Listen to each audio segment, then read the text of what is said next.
Good morning, good afternoon, good evening, wherever you're tuning in from at the moment to this forum on polio.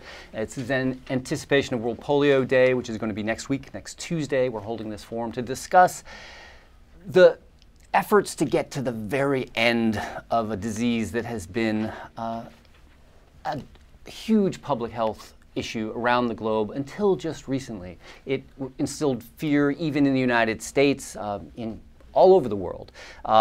It's now down to just a few cases. We have less than a dozen cases globally, and it appears that the end of polio is very close. And so we're here to discuss that today. We're going to be talking with people from UNICEF, the Harvard Opinion Research Program. They've been working for years on trying to better understand the attitudes around polio.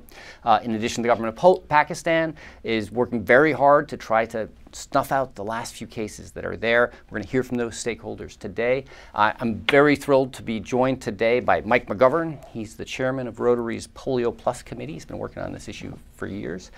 Jalal Abdulwahab, he's the Polio Deputy Director at UNICEF. He's over here on my right. And Jillian Steele-Fisher, the Director of Global Polling at the Harvard Opinion Research Program at the Harvard T.H. Chan School of Public Health, where we are broadcasting from here today. And also, joining us remotely, we're thrilled that Senator Ayesha Raouz Farouk has been able to join us from Lahore. She's the Prime Minister's focal person on polio eradication for the government of Pakistan. Thank you for joining us as well.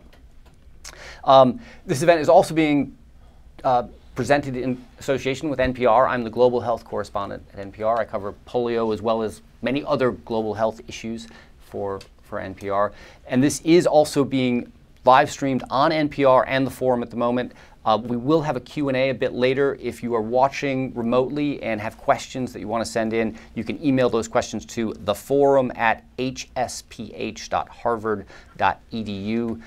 You can also participate in live chats that's happening on the forum right now if you want to join the conversation that's there.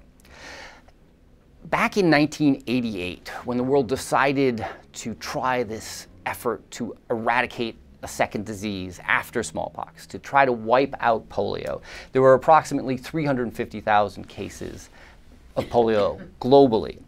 We're now on track for eradication. Let's take a look at a clip from UNICEF that explains how close we really are.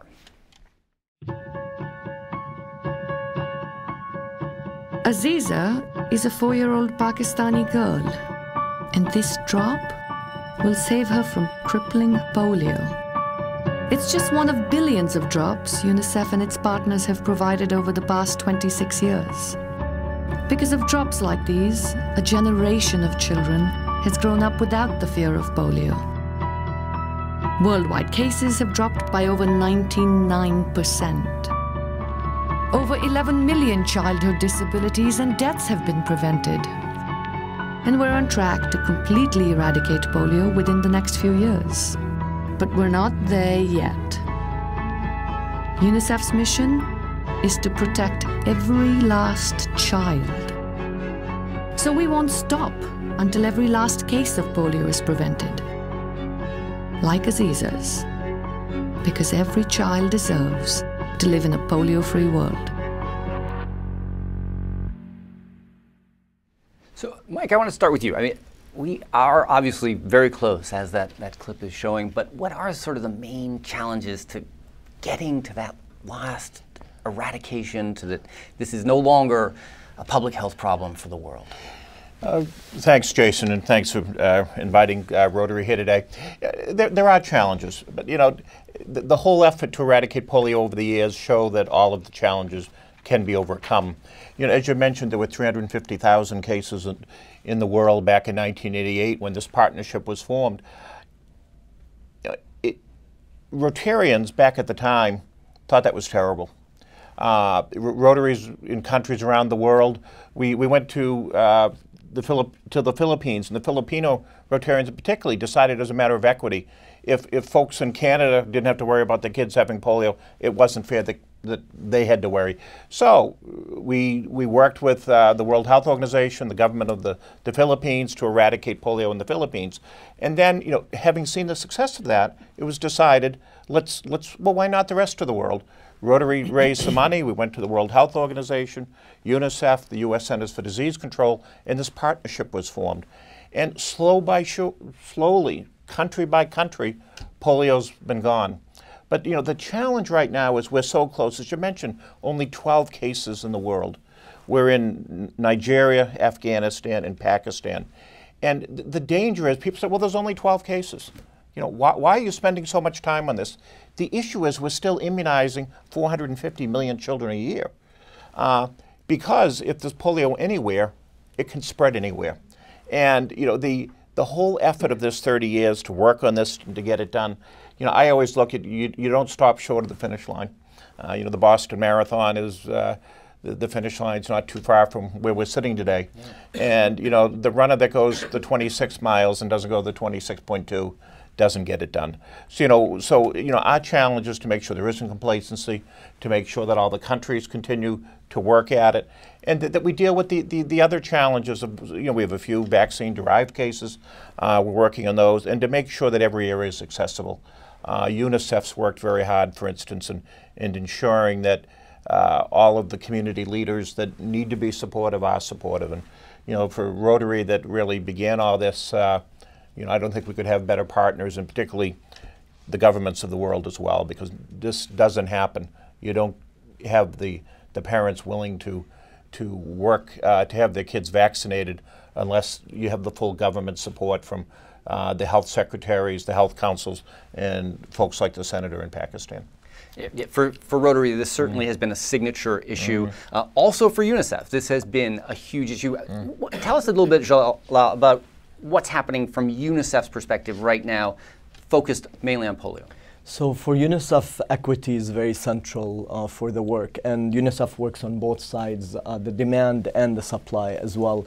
So one of the things that UNICEF provides for the Eradication Initiative is over 1.3 billion doses last year that were procured and delivered for over 40 countries. And of course, when you think of the logistics that are involved to get it in cold chain into those areas, into the hardest to reach areas.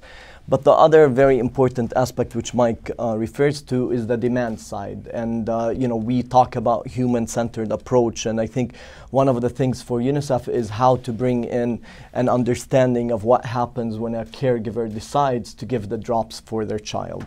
And that's something that's much more dynamic and complex and constantly changing, that we need a better understanding of it. And that requires community social mobilization networks on the ground, but as well as talking to caregivers, talking to neighbors of those caregivers, to community leaders, religious leaders. And I think that's why the partnership with Harvard helped us achieve even better quality data, that we can actually convince people that this is reliable, statistically representative, and actually speaks for those caregivers. But it also, what that data showed us is the importance of the healthcare workers and the system as a whole. I think that's part of what got exposed into this from this research. And I think one of the things that Mike referred to is that even in those three countries, Pakistan, Afghanistan, and Nigeria, we're not talking about all of those countries having polio circulation. It's very, very defined areas. So when you start thinking about it, it means that you have to refine your strategies even further to sub-communities and sub-population, to families and to mothers. And so I think that's something that probably also Pakistan is an excellent example of what's happening there, and we'll hear that also, I'm sure, from Madam Aisha. And it's also interesting, in Nigeria, there hasn't even been a case for a full year now. I think it's just over a year since we've had a case there. So incredible progress there as well. And Jillian, this certainly is also about winning the hearts and minds of people and understanding the dynamics of local communities and the way they feel about this is very important, and that's something you've been focusing on. How important is that, and what is the data that you have been gathering lately showing about how some of those opinions might be shifting? Absolutely. Well, thanks so much. It's really a delight to be here with everyone as we approach World Polio Day, and I thank everyone for coming. It's also a delight to talk about this collaboration that we've had. For about 4 years, I've been leading a collaboration between the Harvard Chan School of Public Health and UNICEF, focused on polling to try to understand the views of parents. And this partnership between just these two organizations, I think, extends to the others in the GPI and to the governments we work with, because this is about data for action. This is about data that is used on the ground to shape programs and policies and communications where people are. And to do that, we need to understand, as Jalal said, the views of the caregivers and the parents who have to make the decision about the vaccine when it's offered to them. And so it's critical that we understand, what do they think of the vaccine? What do they think of the vaccinator? What do they think of the institution behind it? How is that affecting their everyday life? What are they thinking? What do they think their neighbors think? All these dynamics go into that one decision to let the drops into the mouth. And so polling is a terrific tool to understand what people think. As I often say, polling puts public in public health. So this is the central idea of what we're trying to do. So we've been conducting polls in each of the 3 endemic countries to understand the views of parents in the highest risk areas. And so we've conducted polls in Pakistan, Afghanistan, and Nigeria. And we also were able to conduct polls in Somalia, in India and DRC, so places that had outbreaks and places that were recently polio-free, because this is, as we say, a dynamic issue. We need to understand and hopefully keep ahead of, of where people are. So in 4 years, we've done about a dozen polls, and that's a heck of a lot of data. So you will all be relieved to know that I will not talk about every single poll and every single finding. So phew for that. I am going to distill this all down to 3 points, okay? And I'm going to put this into slides that are going to show now. So this is the cue for the slides. And to say, the first theme, I'm choosing data from each individual country, just as an example, because these are findings that we see in lots of different parts of the data. The first thing, I'm going to make it as bold as I can, is that the trust in the vaccinator, that is the person who's coming to the door and puts the drops in the mouth, that trust is critical. Now, trust is a complex issue. It's multidimensional. And so what we try to do is find data that could make that actionable by breaking it down. We want to talk about honesty. We also want to talk about being compassionate, being moral, and being competent. These are different dimensions of trust. So what I'm showing you here is data from Afghanistan from 2014. And what you see here is how the caregivers felt about the vaccinators. And what you see is actually, fairly sizable shares of people gave pretty high ratings to people, to the vaccinators, saying, like for example, 74% of them said they trusted their vaccinator a great deal. So you say, okay, well, why do you say trust is so central? Like, it seems like, you got it covered here. But in fact, what the important point is that the people who say they trust their vaccinator a great deal, they are much more likely to vaccinate their child. And it's dramatic. So I'm going to break down to the next slide so that I can show you the fact that the people who say they trust their vaccinator, almost all of them are going to commit to giving the vaccine until the child is 5. That means they're going to come on multiple times a year, and they're going to give it to their child every single time, which is what we need for eradication. The people who say anything else, I trust them somewhat, not very much, if they're at all hesitant about it, 54% of them say they're not committed. So this is dramatic. This is why I say trust in the vaccinator is so central. Okay, that's the first idea, and I think gives a platform for some of what we're talking about the policies and programs that have shifted. Second point, I'm going to pull to the next slide. Okay, next point is that caregivers are more likely to trust local and national institutions as opposed to international organizations or governments of other countries. So the idea is here that institutional trust, that is, trust in the organizations behind this, is also important. And what we need to understand is it's not about the big global effort. It's about what people feel and see at home. They need to know the people they trust for other things are also on the side of vaccination. So what we see in this data is that the level of trust increases as you get closer to home. So the most trusted organization is the local government and traditional healer and local health organization, and the least trusted is the government of another country. So my third point, distilling all these polls down, we'll go to the last slide, is that the social support is not always visible to caregivers. So what do I mean by social support? What I mean is that in order to decide to vaccinate your child, you're more motivated and more confident in that decision if you think your friends and family and the people around you support that decision. So what we did is we tried to find out what people think of the vaccination effort. And what you'll see is that 88% of them, this is some data from Nigeria, said, yeah, vaccination is a very good idea. But when they looked at what they thought other people thought of it, it's like, well, what do you think your neighbor thinks, right? They weren't as convinced their neighbor thought so. But in fact, their neighbor should, because their neighbor was also polled, right? So what you're seeing is a disconnect, and what we should be able to show is to bring out people's support so that it's more visible to people, so people can see this is something that's supported by people just like me, by families who care about their children. So these are kind of the central pieces that I think give a jumping off point for some of the policies that have been in this last very difficult stage of eradication. Great. Senator Ayesha, we'd like to turn to you now, joining us from Lahore, to just be quite blunt in a way. I mean, a few years ago, there was great concern about polio in Pakistan and Afghanistan, and it was in 2014 that the WHO declared a public health emergency of international concern around polio, in part because the number of cases were rising in your country. You have turned that around dramatically. Last time I checked, I think it was 5 cases you've had so far this year, a dramatic drop. Tell us a bit about what has happened over the last 2.5, 3 years to make that happen. Thank you, Jason, and greetings from Pakistan to everyone who's participating today. A little over 2 years ago, when Pakistan ended, we ended 2014 with almost, actually 306 wild poliovirus cases. This was a time when transmission was widespread across our country. But in the last 2 years, because of a reinvigorated program, we have been able to first really stem the tide of uncontrolled transmission. And then we focused on tackling really the more chronic underlying challenges that were proving obstacles to virus interruption and eradication.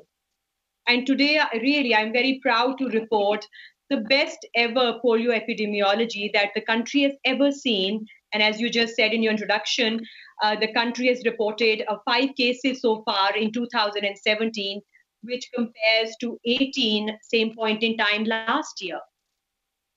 And if I were to look at what were some factors that are responsible for this success, along with the fundamental paradigm shift that the program made in trying to reach and vaccinate missed children amongst almost 37.7 million targeted under 5 population, there are some major key shifts that the program made. And I'd just like to share some of those with the forum today.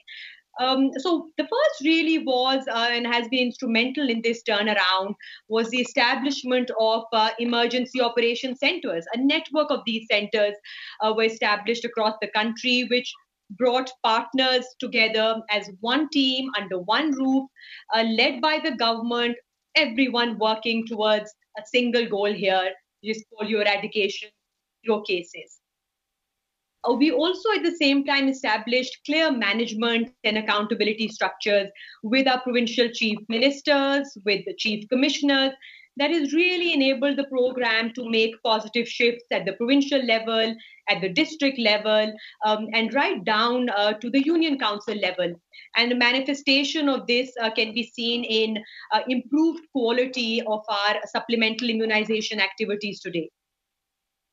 The program also has greatly relied on and moved completely really to strong evidence-based scientific decision-making, which both guides the program. It helps us review and respond more efficiently, more effectively to areas with the greatest needs that we have right now.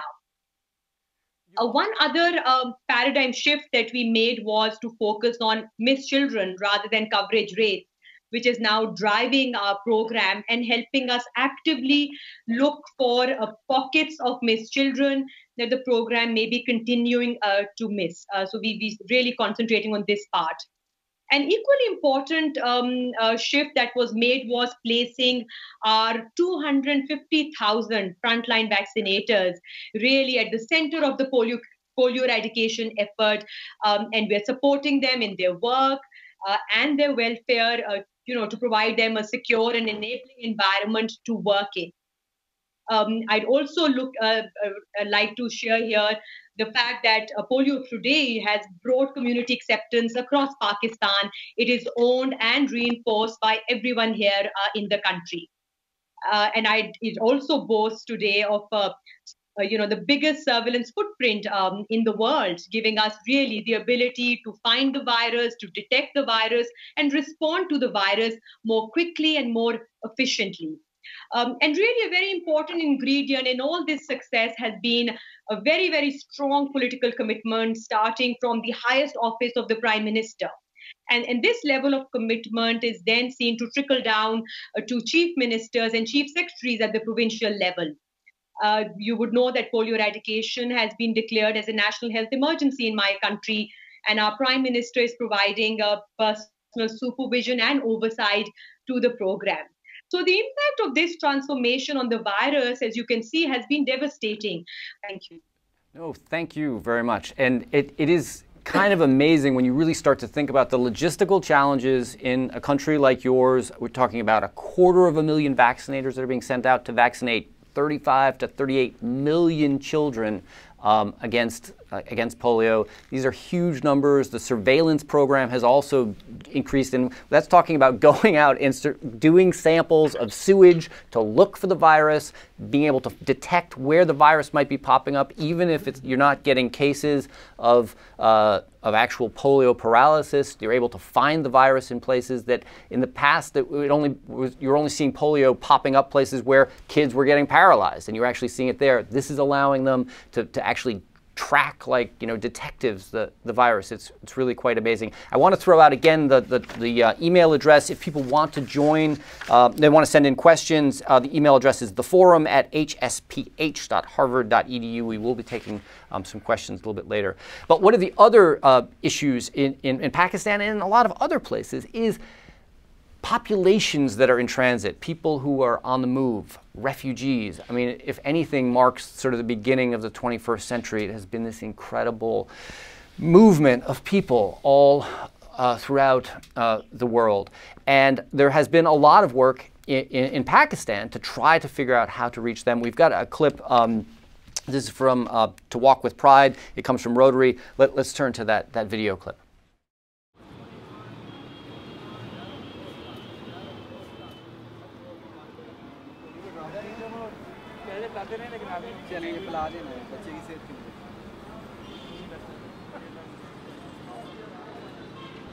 We need those vaccinated to be on the ground within those routes to be able to stop, to grab the kids and vaccinate them. Bus station, toll plaza, markets, amusement parks, health facilities, clinics, you name it. All those places where we need to be there.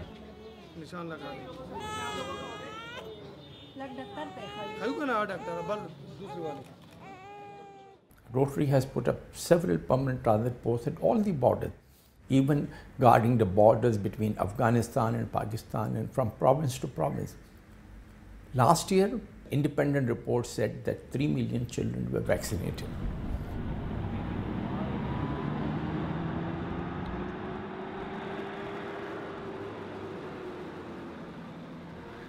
This is a place where, you know, we have 2-3 shifts, 24 hours in some area. We have all kind of resources inside, the IDs, the jacket, all things that they might need. बल देता मुदा 0 dose चिकुम टिके लग गया था सोच वाली थी आता सो तुम इलाके वाला ही शाहपुर वाला ही ठीक से जी thank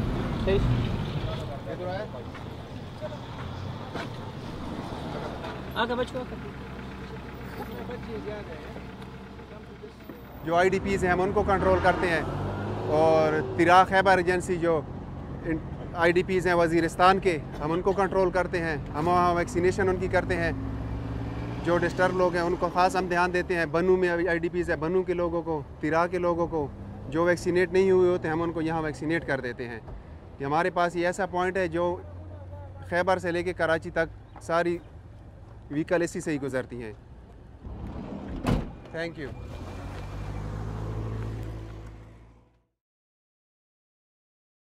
Senator Ayesha, I'd like to ask you, I mean, how important is this program of getting out and reaching people in transit points? How important is that to the overall program in Pakistan? You know, Pakistan has hundreds of thousands of people moving at any given time within the country. Between districts, provinces, cross-border movements are taking place. And people are moving really for various reasons. We have seasonal nomadic movements taking place. People move for economic reasons. There are seasonal labors. You know, seasonal changes have seen families move to different climate zones also. So the challenge for the program is to ensure that the children on the move do not miss a vaccination campaign during their movement. So the program really uses two strategies to ensure that these children are reached and vaccinated. So on the first hand, really, when families move, our teams on the ground ensure that they are registered in their new abode, so that their vaccination is ensured in the next upcoming campaign. Secondly, we have established permanent vaccination points, which are depicted in your video right here. They are strategically placed at key border points, at gatherings, at railway stations, bus stations. And so far this year, we have vaccinated approximately 13 million children with the help of around 350 permanent vaccination points, which have been set up along country and district borders, as well as transit areas across the country. So yes, these permanent vaccination points are a very important part of our strategy of reaching and vaccinating this high-risk mobile population that we have in the country. Jala, are you seeing that elsewhere in the world, or is it fairly unique to Pakistan that you've got this focus on people who are in transit? This is as you said and you referred to, this is a very common thing that we see across the world. And actually with a lot of these outbreaks, polio is transmitted through oral fecal, so it's the people that move the virus. The virus doesn't move by itself. And as you said, this is obviously intensified now with the IDPs and refugees and population movement. But also Senator Aisha had mentioned people move for cultural reasons, for economical reasons, and that will continue. The issue is defining the strategies that will capture those people who are on the go. And I think one of the important things to understand is, we've talked about the qualitative, quantitative data, but not to forget about the qualitative. So it's important to look at anthropologically, where are those people going? Where do they center? Who's their leader? How do they plot their movements so that you can capture them and vaccinate? So I think one of the strategies is putting on border crossing, but also main roads where populations move. And maybe to refer back to your point about insecure or conflict-affected areas, we've also put vaccination teams and vaccination points across where communities come out of conflict-affected areas. So if we are not able to reach them inside, we'll get a chance to reach them outside. Similarly with surveillance, which is just as critical, if we have an area where we cannot make sure that we have surveillance inside, we try to take sampling of kids outside, healthy children sampling. It's not perfect, but all innovations are important when we look. So I think the key is to look at the qualitative and the quantitative and to find innovative ways to do that. Mike, how difficult is it, however, to reach some of these children? And it does seem like you often are having polio popping up in places like Syria and Nigeria and parts of Pakistan where there's insecurity. How hard is it to get to children in places where there's conflicts going on and there's other, social unrest at times? Yeah, Jay said a great question. Providing vaccines is as challenging as providing any other service in an area with conflict. I use the example, I was recently in Nigeria about a month ago, and I visited a camp where 60,000 internally displaced persons live. And this is in the city where Boko Haram was founded, up in Borno in the northeast corner of the state. And when you look at 60,000 people in this one camp, and you look at all of the challenges that those folks have, but fortunately the Global Polio Eradication Initiative, along with the state government of Borno, is in that camp. They're making sure that these young people receive a whole array of services, including vaccinations. And in the particular camp that I went to, we actually went with the deputy governor help to ensure our own security. So it's a tough place. It isn't easy. But yet we met with the leaders in not only there, but in other places, and they're behind it. UNICEF looks for support of the traditional leaders. We mobilize them. That works. So, in the end, we get to all of the children. Another example is, in a particular camp I went to, the primary reason I went there was to dedicate new water boreholes that Rotary had funded, because, as Jalar explained, so much of polio is actually caused, by contamination of water. And for folks to have safe drinking water can help a long way to providing access and letting folks know that you care about all their needs and not just a specific need such as polio. Jillian, are you finding that people feel that people care about all of their needs? I don't know whether you're looking at that when you're asking people about this or you're asking specifically about polio, but what are you finding in terms of people's perceptions of why this is happening? And well, it's a good question, and let me answer sort of in two parts. So one is that we do ask about people and all their needs, and they do suggest that polio isn't necessarily their first priority. Which makes it even more challenging, right? Because we know how important it is, but we also want to be sympathetic and understanding to the fact that this might not be the first of their list. So trying to come up with programs that meet them where they are and meet their needs is really absolutely critical. And so we do see that in the data, and hopefully the data helps us develop those programs, develop those communications that are responsive. I also want to think about the data, sort of unpacking it a little bit, and maybe not just unpacking it, but kind of stretching it out, seeing what has happened over time. I mentioned that we had been doing polls in the endemic countries over time, and we'd had a chance to do them sort of to the early part of our partnership and then more recently. And it's important, I think, to think that, alongside some of the epidemiological success that we've seen in terms of the reduction of number of cases, we've also seen some of these key points, improvements in some of these key points attitudinally. So I mentioned these three key data points, right? Trust in vaccinators, trust in the system, and community support. And what we see is that actually those elements are rising. So it's not a true evaluation, but it's kind of indirect evidence that maybe this kind of programming that's so responsive is on the right track. And maybe, polio can be an example of this, but maybe a broader lesson for the world of public health in terms of thinking about meeting people where their needs are. So we've seen, for example, in Pakistan, we've asked people, how do the vaccinators you see now compare to the ones you've seen before? Because people have seen a lot of vaccinators. They have a lot to compare by. And 3/4 of people say they're actually better. They're improving, which is tremendous. We've asked people, who seems to be running the organization, who's behind the vaccinators, and the degree to which they cite local organizations as being part of it, that's much more visible. That's increased from like 2/3 to 85% of people. And when you say, do your neighbors support this? More people are saying their neighbors are supportive. So some of the efforts to bring this out seem to be, on the right track. And so this data is about helping us make the programs more responsive, and that seems to be the case. So maybe, sort of alongside the epidemiology, we sort of monitor this part of it, which has been really a key part of the partnership, I think. Senator Aisha, I'd like to ask you, is it hard to keep up public support for polio vaccination for these programs? I'm sure that people are hearing that the number of cases are going down. How do you keep the public engaged and keep people committed to going and bringing their children to be vaccinated? And do you feel like that is one of the challenges of doing this in your country? The program was struggling quite a bit in this respect 2 years ago, but it has come a long way from that. And today, Pakistan has one of the highest polio vaccination acceptance rates in the world. And really, what has helped us here was integrating our communications and community engagement within the overall operations of the program.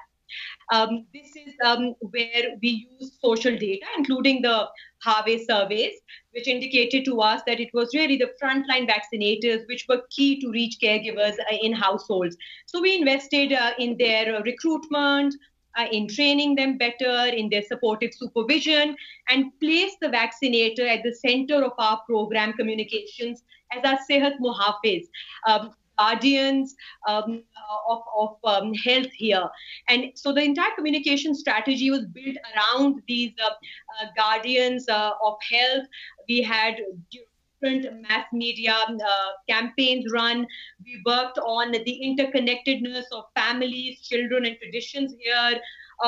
We built trust around our vaccinators of Sehat Muhafiz, so that strangers no more theme was used. And then most recently for the year 2017-18, we're using the theme of I too am a guardian of health, which will build on the Sehat Muhafiz as the key driving force, but will at the same time try and elicit community ownership and peer pressure here, and will really offer the individual of the community, every individual out there, the ownership of the program, will place the onus on these individuals to support our frontline health workers. But yes, it is challenging more so now as the really case to infection ratio declines, as people see less and less children affected by polio. We do need to be out there. We need to continue to engage with the community.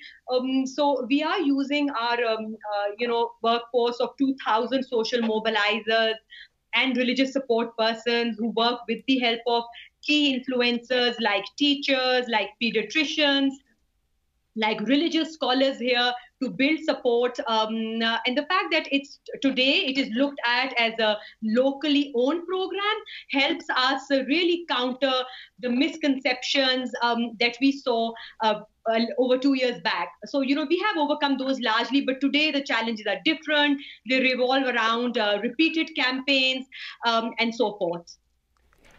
Now, Jala and Mike, I'd like to ask you, Pakistan is on the front line of this, but obviously in this effort, until polio is eradicated, you need to be continuing to vaccinate people all over the world. What are you seeing in terms of the hesitancy around polio vaccine in other places? Pakistan, obviously, they're out there, they're fighting the fight, they still got cases, so it's probably easier to keep it on the front burner. What are you seeing elsewhere in the world? I think one of the big things is sustaining this momentum, as we all said, until eradication. But it's also important to realize the ultimate goal for us is not only eradication, it's a proof of concept that it is possible to reach every single child. And I think, it resonates with us that if we fail with polio eradication, it's a failure of global public health. And so one of the things that we try to do is actually focus on the fact that we need to sustain the appetite for communities all the way until certification. And to do this, you need the human-centered approach, and you need what we call the community-based vaccinations. And so even in areas like Nigeria, we have over 20,000 women who are trained from the communities who track every single child in the highest risk areas in the north. But they don't only provide them with polio, and I think that's the key center. To keep the appetite going, you need to look at broader than polio. So they do birth registration, they refer them to therapeutic health centers and therapeutic feeding centers. They also follow up on their routine immunization. So I think the approach as we close on polio is to transition for the broader health and broader immunization and universal coverage. And I think polio has proven that if we want, and if there is commitment and understanding of the dynamic at the most local level, we can cross that bridge and we can deliver all of these services. I think Jala makes a good point. One of the objectives of what they call the endgame strategy of the Global Polio Eradication Initiative, I'm trying to avoid all the acronyms, is that we actually look at that we have a responsibility to make that transition happen. Been very fortunate that polio's been well funded over the years, but we want to ensure that we have routine immunizations for all vaccine preventable diseases. But we want this done with in-country planning. We don't want people from away telling other countries what to do. So we're already fully engaged with working with many of the countries in Africa on that, and we're not yet fully working with the endemic countries, but we know Pakistan and Nigeria are starting to do its own. One other indicator is, you ask, are people tired of doing this? Rotary's been raising money on this for over 30 years. Rotarians have given over $1 billion to this, which I think people are surprised when they hear. They don't think of Rotarians as maybe doing something like that. Just last year, from Rotarians, we raised over $50 million. The Gates Foundation matches that. We asked the governments of the world to pony up again to see if they'd give money. And the governments of the world, at the Rotary conventions, the senator was there, pledged $1.2 billion. So, when you look, you talk to Canadian officials, Australian officials, Japanese, you talk to the government support within the endemic countries, they're all still there. And, sometimes I hate to think of money as an indicator, but it is. I think everyone recognizes the importance of getting this done. and it's particularly moving on to other things. You know, it's great that we're about to eradicate polio, but you know, we still want to have strong immunization programs and not to lose any of all of the other benefits that have happened as a result of the polio eradication effort. I think there's also, though, a concern about getting too complacent, that we're almost close. We have almost been there before, and it has been an effort that has taken billions of dollars into this overall effort. You know, is there concern that, you know, maybe you get down to 0 cases, but you still have the virus out there in the environment, and there's the potential for it to pop back up? I think maybe one of the key things that Mike has referred to is that we're transitioning out some of these resources to routine immunization and so forth, but it's the surveillance is not going to be ramped down. And I think that is the key thing which we learned from the Nigeria situation, where we try to enhance actually and improve surveillance to be confident to certify the world polio free. And I think that's one of the key strategies that moving on. But in order to do surveillance, we're not talking about surveillance through health clinics and through doctors. We're also talking about community-based surveillance. And I think the key thing that will give us confidence is having resolution at the most local level. So for us to be confident in certifying the world, we need that data before we move on. Until then, there's no relaxation, even though, yes, we have 5 cases in Pakistan and another 7 in Afghanistan. Campaigns, as Mike has referred to, continue to go on in more than 40 countries, because we know all it takes is one child who has the virus to go into another pocket of low immunity to cause an outbreak. And we've seen in countries like Yemen or Tajikistan over 500 cases in 6 months, and that's still possible. And so that's the vigilance that we need to continue with. You know, Jason, I almost look at polio coming around full circle, polio eradication. I can remember my mother, I'm 61 years old now, of being the March of Dimes person in our community. I lived in Portland, Maine, and there were all these envelopes on the table of all these other mothers who had gone through the neighborhood. You know, this all started with mothers supporting the research of Jonas Salk. Now, in Pakistan, for instance, 83% of the vaccinators are women who live in the particular neighborhoods. You know, I don't think women are going to get complacent about their child's health any more than my mother was complacent back in 1957 about my own. So I think with everyone working together, you know, we're going to get this done, and you know, we're just so tantalizingly close. We'll get it done. Good. We are going to go to some questions. I think we've got some questions that have come in online. We also could take a couple of questions probably from the room here as well. But maybe, Lisa, if we could start with, has anything come in from? Yes. We just have questions coming in on our live chat. Here's one from Nigeria. From Israel Balagan, a medical doctor, polio survivor, and disability inclusion development advisor at CBM in the Nigeria County Office. I'm happy with the progress made in polio eradication worldwide. My major concerns are, 1, what becomes of the fate of polio survivors, and 2, what strategy will be employed to address their problems and challenges?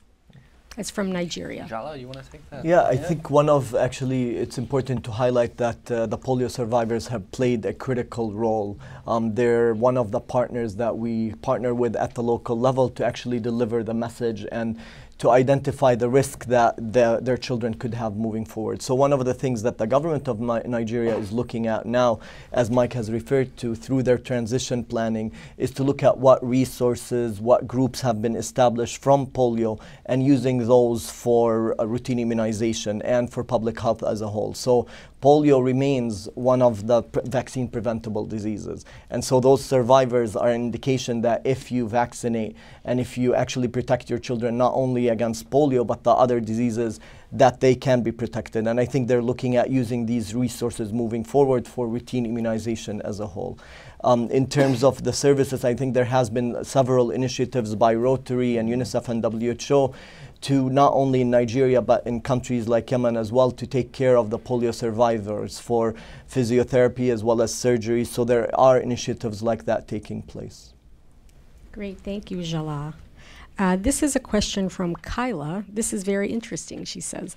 How will the information that you are presenting impact other parts of the world that continue vaccinating against polio? For example, if there are no longer cases of polio in Mexico, Canada, etc., will vaccination be discontinued, and if so, when?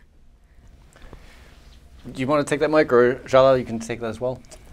I think I heard most of the question. A little difficult to hear up here. I'm sorry, should I repeat? If you could repeat the gist of it in the end. Right. Yeah. How will the information that you are presenting impact other parts of the world that continue vaccinating against polio where there are no longer cases? She's asking about places like Mexico and Canada. Will vaccination be continued?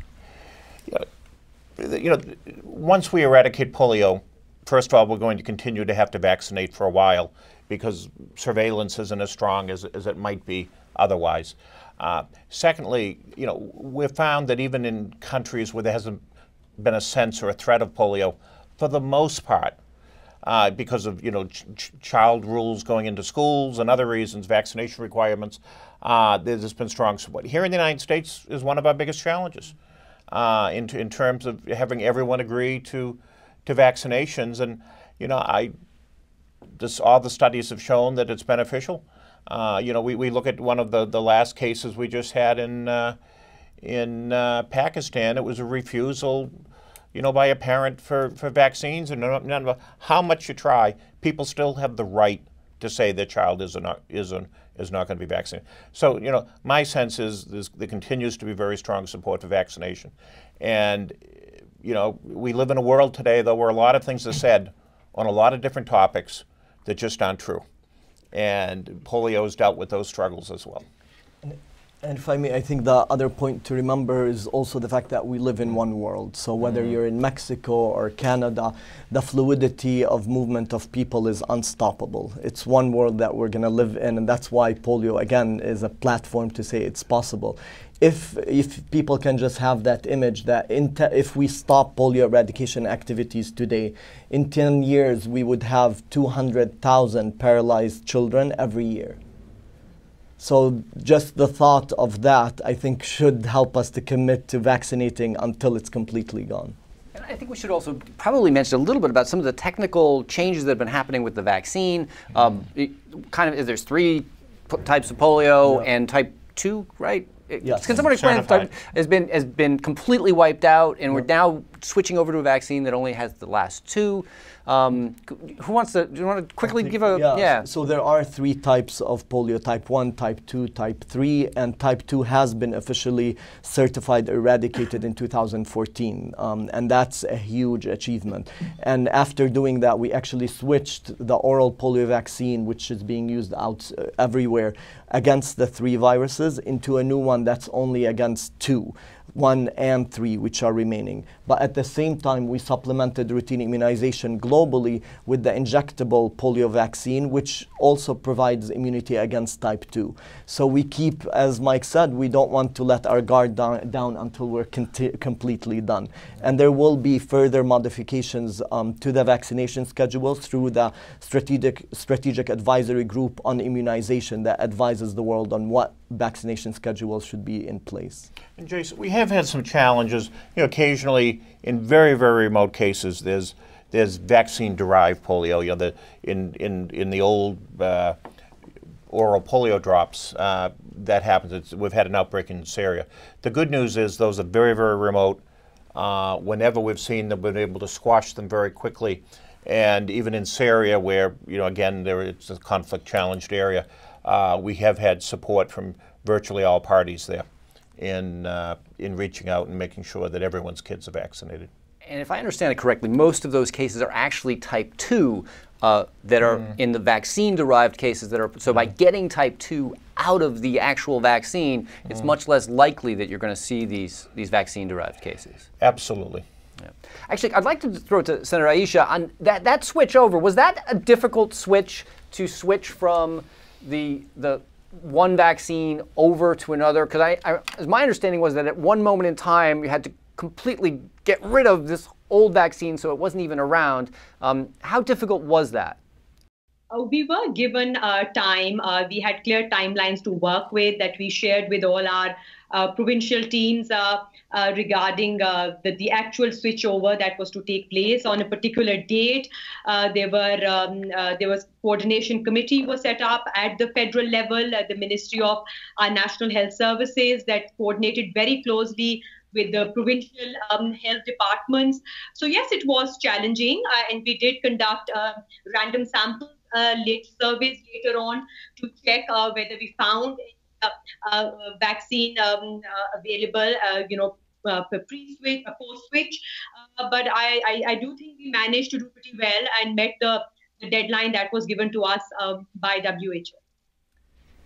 Yeah. One thing, sort of, in terms of understanding people's receptivity to these. I mean, so one of the things that we've done in the partnership is tried to transition even our research, because we're trying to have a more forward-looking presence to focus on immunization more broadly and not just polio, to build out a stronger infrastructure research-wise and substantially.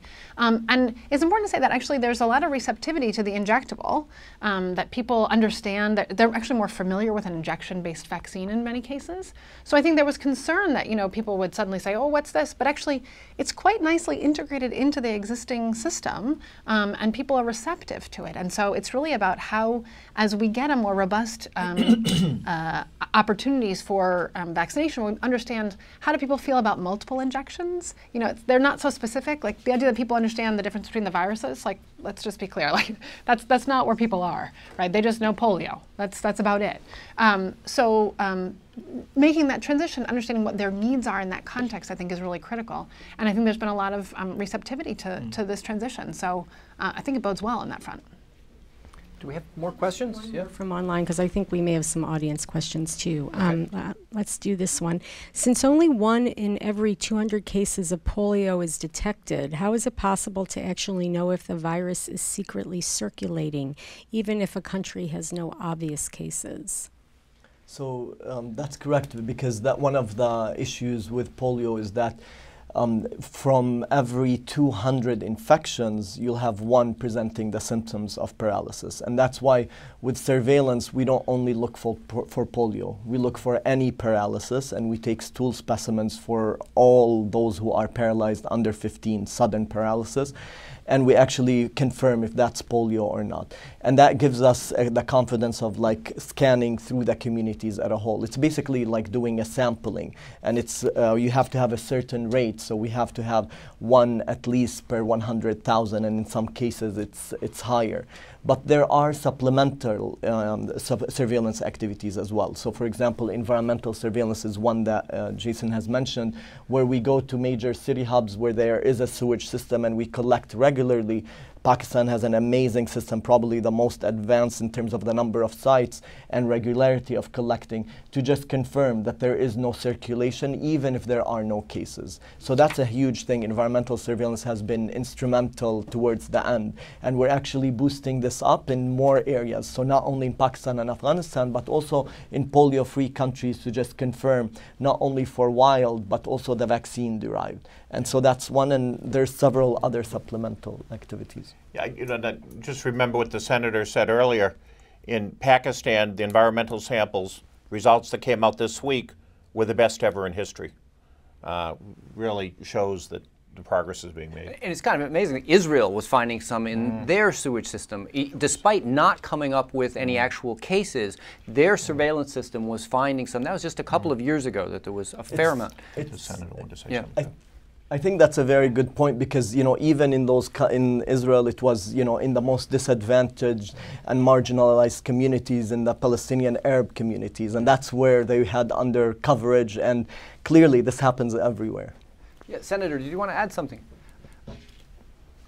Yes, I'd just like to add to the discussion, share with the participants here that the reason why Pakistan established a very large, the largest polio surveillance network in the world actually, was really to help us track the virus and detect it where it is.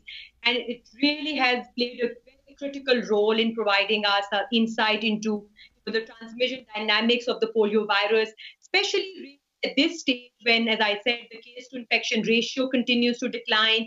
The importance of surveillance in timely detection of transmission cannot be underestimated. So we really believe that all additional efforts that we're making willingly, considering that bad news of a positive environmental sample today is really good news for the program in the long run, as it will allow us to respond rapidly and more effectively. So yes, a sound and a more robust and a more sensitive surveillance system, I think, is really, really helpful in timely detection of virus and ability to respond more effectively also.